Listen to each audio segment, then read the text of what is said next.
Director Naga Ashwin இயக்கத்தில் வந்த கல்கி படம் எப்படி இருக்குன்னு பார்க்கலாம். சைஃபை ஆக்ஷன் ஃபேண்டசி மூவியாக எடுத்திருக்காங்க. பிரைம் வீடியோவில் இருக்குது, செக் பண்ணி பாருங்க. படத்தோட கதை என்னன்னு பார்க்கலாம். மகாபாரதம் போர் முடிஞ்சு அஸ்வத்தாமாவும் கிருஷ்ணரும் சண்டை போடுறாங்க. அதில் கிருஷ்ணர் அஸ்வத்தாமாவை தோக்கடிச்சிடுறாரு. அஸ்வத்தாமா என்ன சொல்கிறாருன்னா, நீ என்னை கொன்று கிருஷ்ணா, நான் தான் தோத்துட்டேன். அப்போ கிருஷ்ணர் சாவோட உனக்கு பெரிய தண்டனையா நான் உனக்கு தரேன். நீ 6000 வருஷம் உயிரோடு இரு. களி முத்தி போகும், காலங்கள் மாறும், நிறைய விஷயங்கள் மாறும், உலகம் இன்னும் மோசமான நிலைமைக்கு போகும், மக்களும் இன்னும் கஷ்டப்படுவாங்க, மோசமான ஆட்சி நடக்கும், கங்கையில் கடைசி சொட்டு தண்ணி வேற வத்தி போகும். ஸோ இந்த மாதிரியான டைமில் நான் இன்னொரு அவதாரம் எடுப்பேன். என்னோட பிறப்புக்கு நிறைய ஆபத்து வரும். அதுல இருந்து நீ தான் என்னை காப்பாற்றணும். அது வரைக்கும் உனக்கு விமோசனமே கிடையாது அப்படின்னு கிருஷ்ணர் ஒரு மாதிரி சாபம் கொடுத்துட்றாரு. ஸோ அஸ்வத்தாமா 6000 வருஷங்கள் தவத்திலேயே இருக்கிறாரு. இதுக்கப்புறம் என்ன ஆச்சுன்றது தான் இந்த படத்தோட ஸ்டோரி.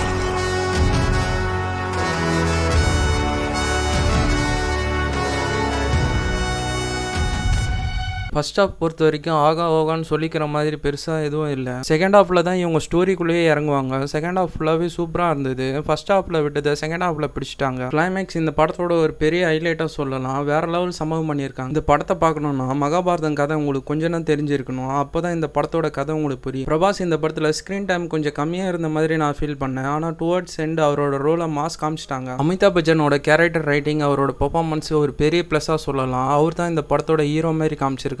தீபிகாவோட பெர்ஃபார்மன்ஸும் நல்லா இருந்தது. கமலஹாசன் 2 சீன்ல வந்தாலும் கிளைமேக்ஸ் சீன்ல வேற லெவல் சம்பவம் பண்ணியிருக்காரு. இந்த படத்துல ஏகப்பட்ட கேமியோ ரோல் வரும். அதுல சில கேமியோ ரோல் நல்லா இருந்தாலும் சில கேமியோ ரோல் தேவையில்லாத மாதிரி ஃபீல் பண்ணேன். படத்தோட டியூரேஷன் 3 மணி நேரம். ஃபர்ஸ்ட் ஹாப்ல வர லென்த்தான ஷார்ட்டை கட் பண்ணி படத்தோட டியூரேஷனை 2.5 மணி நேரமா எடுத்திருந்தா ஒரு சூப்பரான படமாவே சொல்லியிருக்கலாம். ஓகே கைஸ், இந்த வீடியோ பிடிச்சிருந்தா லைக் பண்ணுங்க, ஷேர் பண்ணுங்க, கமெண்ட் பண்ணுங்க, மறக்காம சப்ஸ்கிரைப் பண்ணுங்க. இதே மாதிரி உங்களை அடுத்த வீடியோல சந்திக்கிறேன் கைஸ்.